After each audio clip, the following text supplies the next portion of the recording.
আসসালামু আলাইকুম সবাইকে, কেমন আছেন সবাই? আশা করি সবাই অনেক অনেক ভালো আছেন। নতুন একটা ভিডিওতে আবারও সবাইকে আমন্ত্রণ জানাচ্ছি। তো আশা করি প্রতিবারের মতো এবারের ভিডিওটি আপনাদের কাছে অনেক অনেক বেশি ভালো লাগবে।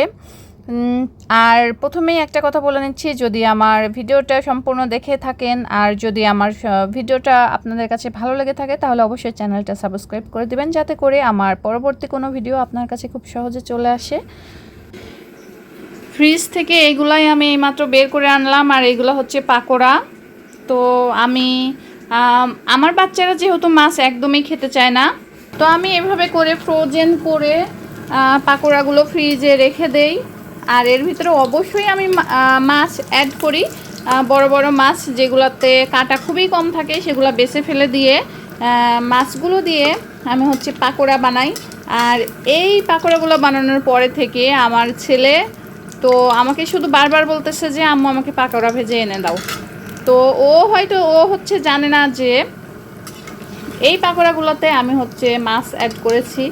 ও ও জানে যে এগুলো হচ্ছে মাংসের পাকোড়া। খাইতে মাছ খাইতে চায় না একদমই, তারা এই টেকনিকটা কাজে লাগাইতে পারেন, এতে করে মাছের যে আমিষটা থাকে সেটা হচ্ছে পূরণ হয়ে যাবে।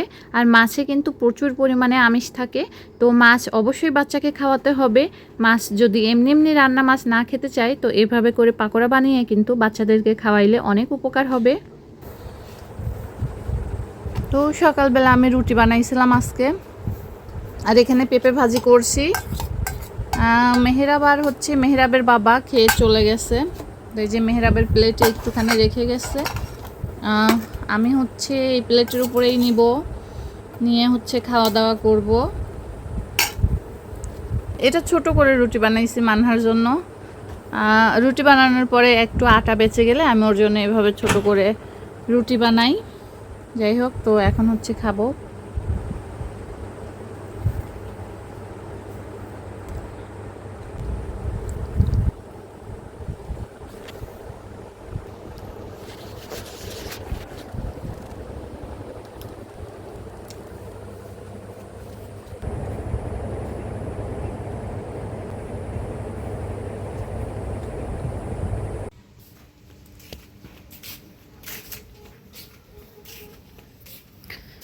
বাহ, আজকে কিন্তু প্রচণ্ড রোদ।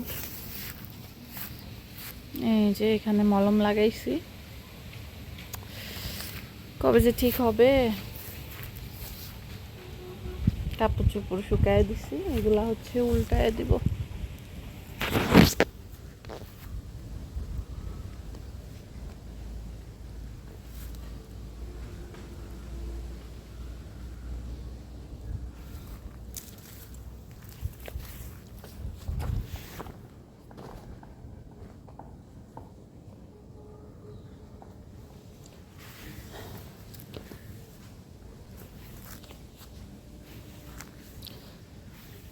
কাপড় চোপড় হচ্ছে এভাবে উল্টায় দিলে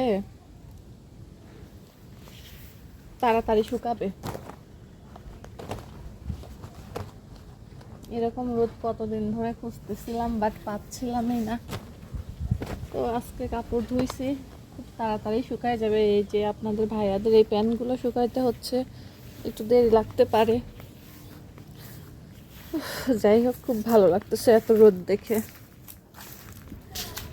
আর এগুলা হচ্ছে বাড়ির মধ্যে রোদে শুকাতে দেওয়া হয়েছে। এগুলা ছিল হচ্ছে কালকের।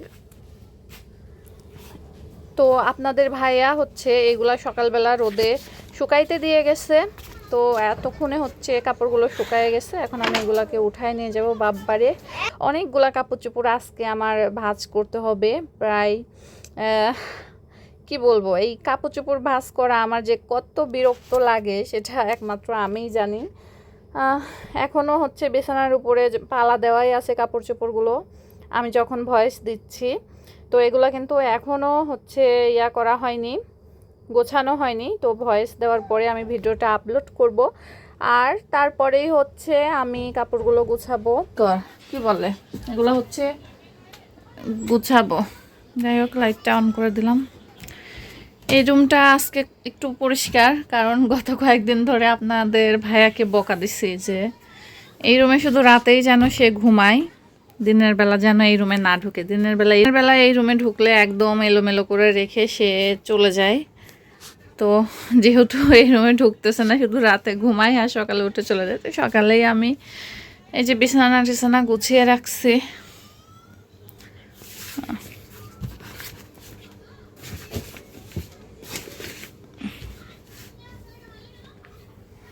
দরজাটা সবসময় এভাবে লাগিয়ে রাখতে হয়, কারণ ওই যে একটা বদমাইশ বিড়াল আছে, ওই বিড়ালটা হচ্ছে এই দরজা দিয়ে চলে যায়। তো দরজার লকটা এখানে কিন্তু এই যে যতই চাপ দেই না কেন লকটা কিন্তু আমি হাটকাইতে পারি না।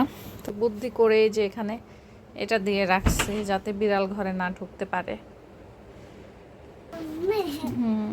কি করতেছো জান বাচ্চাটা? বিছানা কি তুমি গুছিয়েছিলে? ও, খুব সুন্দর হয়েছে। আমার মাটা কত কাজ করে। এটা কি করেছো? রুটি? আচ্ছা, তোমার যখন ইচ্ছা তুমি রুটি খাবে। হ্যাঁ, তোমার জন্য এখানে এনে রেখে দিয়েছি এই ডয়েরটা আটকায়াতেই। ঠিক আছে, এগুলা কে খেয়েছে? বাদাম। ও, খেলনাও এখানে গুছিয়ে রেখেছো? আমার মাটা এত কাজ করে। এই তো আমার রান্নাঘরের ডিউটি আবার শুরু হলো। তো রান্নাঘরে চলে আসছি।